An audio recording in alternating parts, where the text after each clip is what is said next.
Mag-ayos po ako ng tubig sa taas mga sisters dahil wala po kaming tubig. Tsaka kukuha na rin po ako ng labong. Dito po sa bandang area ng aming tubig mga sisters, maraming kawayan at marami po ako nakitang labong. So kukuhain ko lahat ng nakita ko.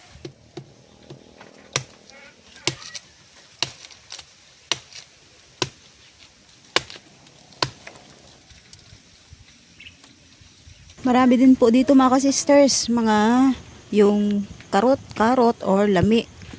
Yan o, ang dami niyang bagay dito pumunta sa kawayan. Ang ganda po dito mga sisters dahil ito ay mataas na bahagi. Yun, kita yung banda doon sa baba. Ayun po yung tanaw po yung dagat. Yun, at mayroon pa akong nakitang labong doon. So, kayan ko lang dahil malaki-laki siya. Yun, sandali muna ako magpapahinga mga sisters dahil napakabanas, ang lamig dito, kaya upo-upo muna ako at magmasid sa paligid. Yun mga sisters, tingnan ko dito sa baba yung tubig kung mayroon na, kasi wala namang diferensya dun sa taas. Yan, sunsunin ko lang yung hose na ito. Ayun mga sisters, at okay na, at yan, pauwi na ako dun sa amin, sa baba. Malayo-layo rin yung naabot ko.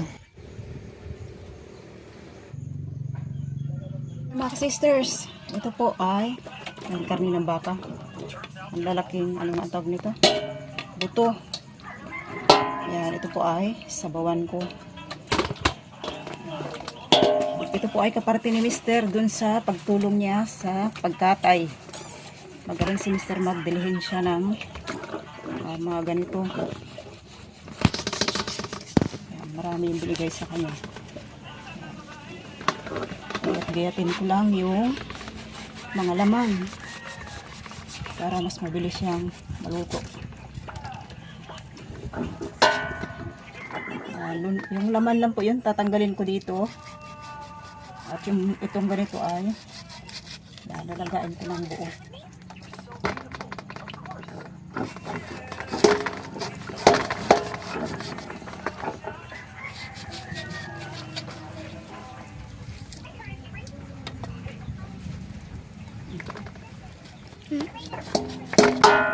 Kunat ang laman, ang dala. Tama.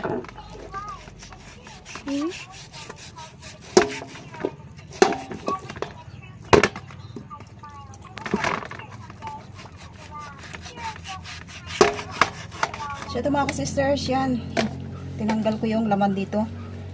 Yan, kasi para mas malaga ito ng gusto. Yan, naglagtok na sa kaldero. Haluan ko lang siya ng ilang pirasong laman dahil yung mga bata hindi masyado sila sa may sabaw. So yung iba lulutuin ko ng hindi sinabawan ko.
Ito po mga sisters, yung gagawin kong pang tinulang baka.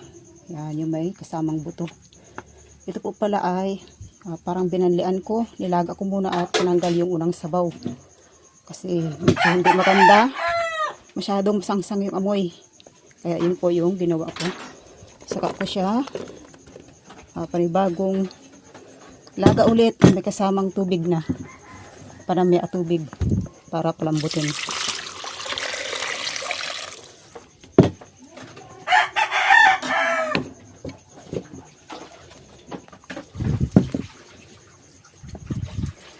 Lalagyan ko na rin ng paminta para mabango.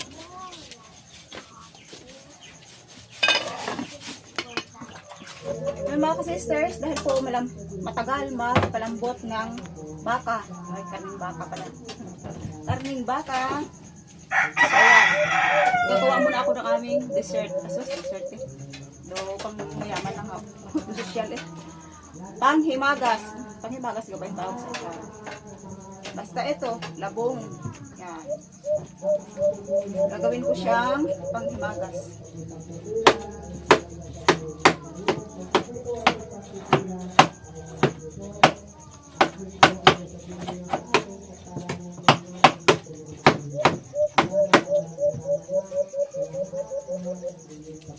Tatanggalin ko lang yung matigas na parts. Kasi po kahit labong ay maroon ding matigas na parte.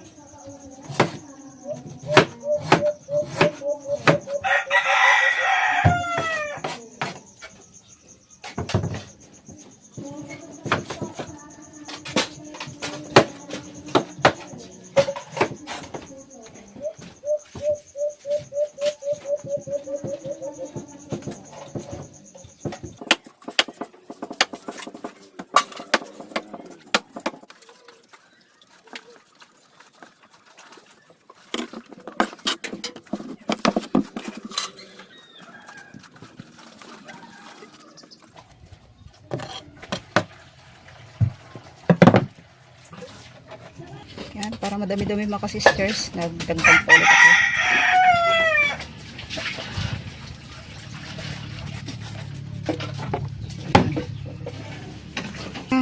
Tamang dami na ito. Kasya na sa amin.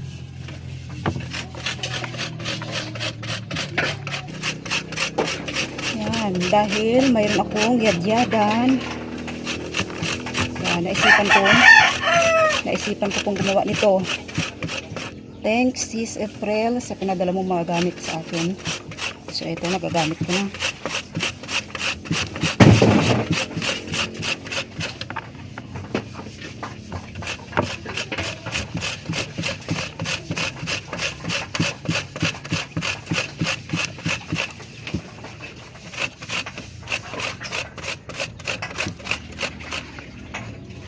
Yan, kahit din ako nag-gloves kasi kanina pa ako yung pugas. Sinigurado kong malinis yung kamay ko.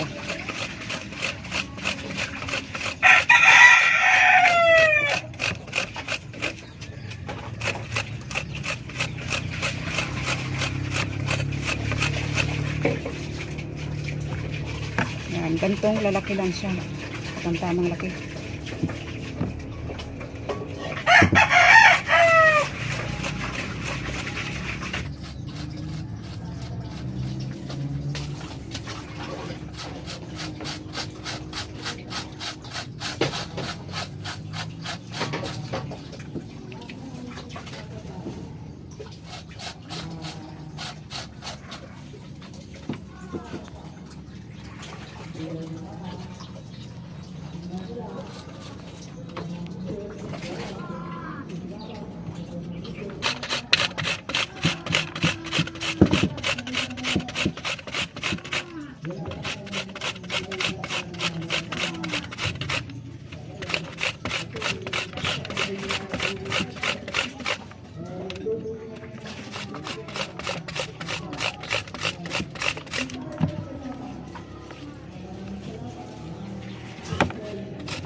Yung sa iba mga sisters, sabi daw yung pinakang magandang parts niya sa luya ay yung balat.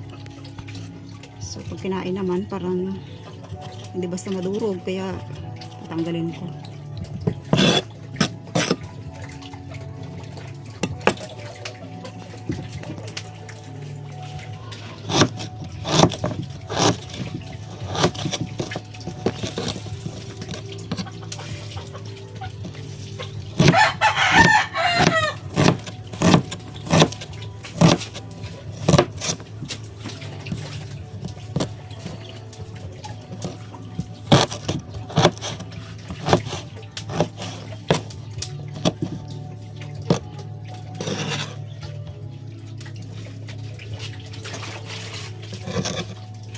Yan, kumpleto na po yung sangkap ko doon sa labong. Masarap kapag maraming carrots. Yan, dito po sa kawali mga ka-sisters, magpakulo lamang po ako ng suka. Ito po ay suka natural. Kasi mas gusto ko talaga sa pagkain yung natural suka. So naglagay lamang po ako ng tamang dami. Bumili po ako ng repolyo na halagang 50. Hugasan ko muna. Yan, mag-add lamang ako mga ka-sisters ng brown sugar.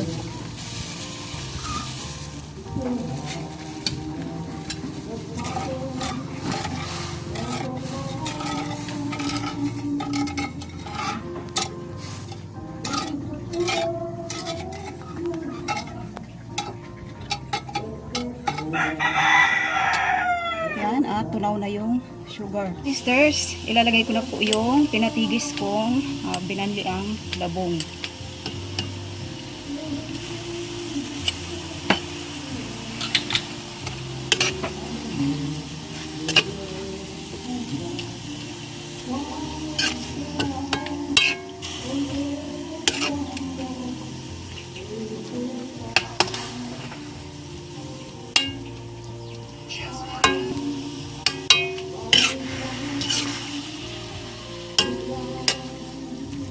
Dahil po yung labong ay medyo luto na rin, o talaga siyang luto. Hindi siya katulad ng papaya na nadudurog. Yan, ilalagay ko na yung sabay-sabay ko na lahat ng panamya ko. Yan, mas masarap siya kapag sagana sa carrots. Dagdag siya ng patamis-tamis.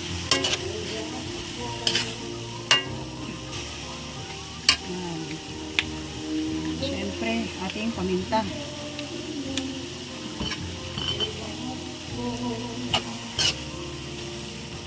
Para yung paminta na yung magpaanghang-anghang. Kasi mas masarap siya kapag medyo maanghang-anghang. Yan, estimate ko lang na medyo half cook na rin yung mga bell pepper at yung carrots.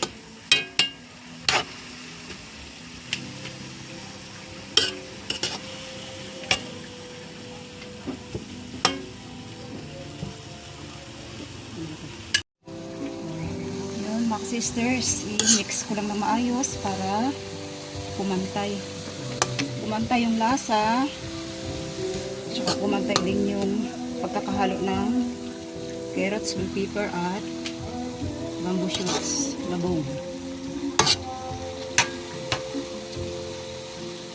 So ito po mga sisters ay sariling imbento ko lang, kasi ang hilig-hilig kong mag-imbento ng pagkain. At kapag success, edi go.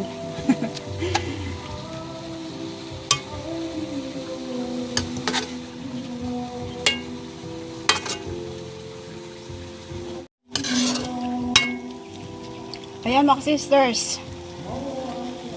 Okay na yung ating yung imbentong luto kong katsarang labong. Yan. Yan. Palalamigin ko lang po, tapos isahalin ko dun sa garapon. So ayan, din nakatiis si Mark kararating sa school. Yan, kasi paborito ito ni Mark. Kapag niluluto ko ito ay habang mainit pa, paspas na siya ng kain. Sarap to ay? Apa. Yan, gustong gusto niya ito eh.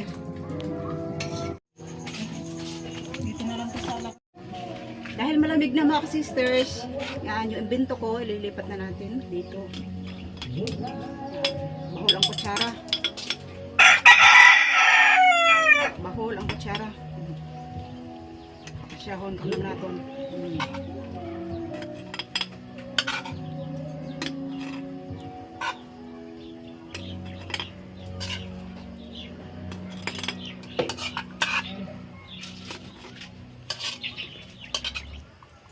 Para sa akin, mas nasarapan ako sa labong na atsara kasi malutong-lutong talaga yung kanyang labong.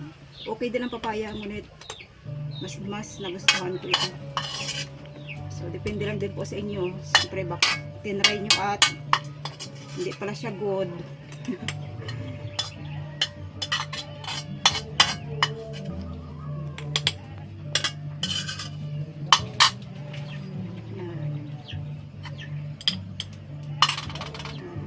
Malinis naman siya. Sealed lang natin ang maayos. Yan. Good na yung imbento kong atsarang labong. Panghimagas natin mamaya sa niluto kong tinula kong karing baka. Wow, sosyal. Pero po mga sisters, ay konti lang naman yung gastos ko kasi gaano lang naman yung gastos niya. Tapos, yan, may libre na tayong panghimagas. Doon sa tinulang karning baka. Ito sa amin ay may birthdayhan kaya naku po na maingay.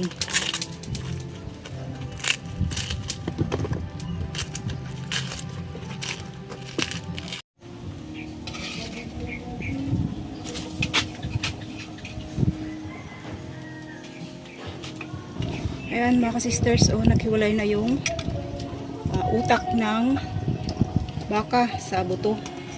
Utak ba? Anong tawag yan? Anong tawag dito? Nawala sa isip ko. Pa-comments na lang po yun. Yan, yung bone marrow. Ano ba yan? Yan, humiwalay na siya. Ibig sabihin ay malambot na. Malambot na. So, konting minuto pa rin. At luto na yung ating karning baka. Yan, dadagdag ako ng sibuyas. Tsaka ilalagay ko na rin yung repolyo.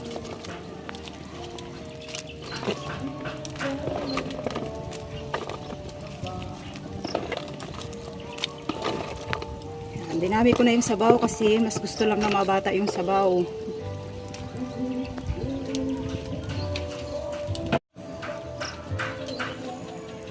Yan, pagdadagdag ulit ako ng black pepper or paminta para mas mabango yung sabaw. Yan, konting kulo na lang at ready na yung aming masarap na hapunan. So dahil si Mr. sa laot, yan, entayin na lang namin para sabay-sabay kaming kumain. Yung ating asin.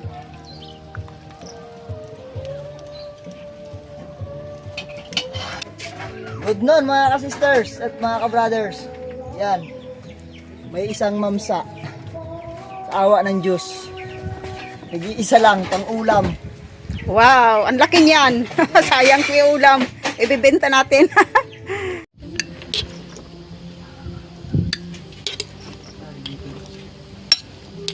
Yan ang ating panambal doon sa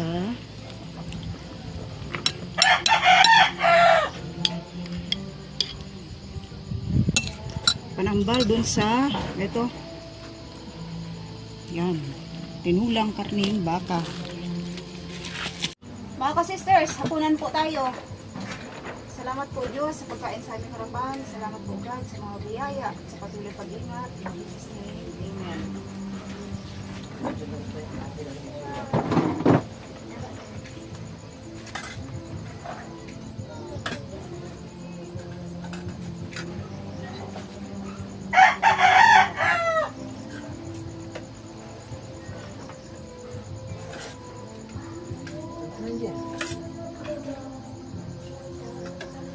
Ito ang sabaw. Sabaw. Sabaw.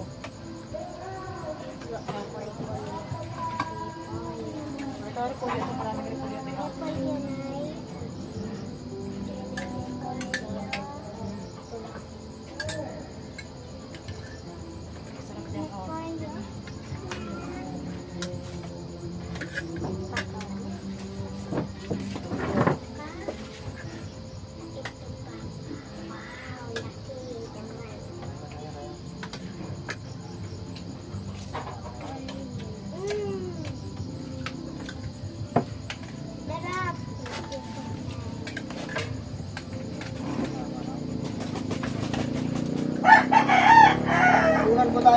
ka-sisters at mga ka-brothers ng kanin. Ulam ay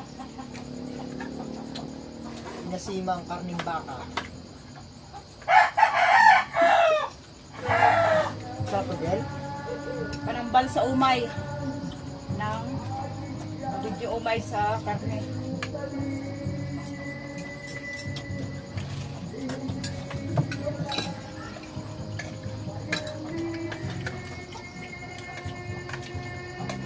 Bigyan na naman sa kapitbahay ah.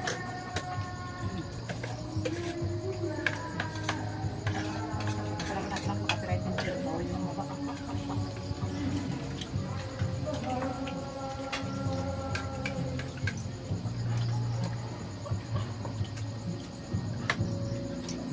Tuloy po yung aming masarap na hapunan, mga sisters. At lubos po ako nagpapasalamat sa inyong patuloy na pagsuporta. God bless po.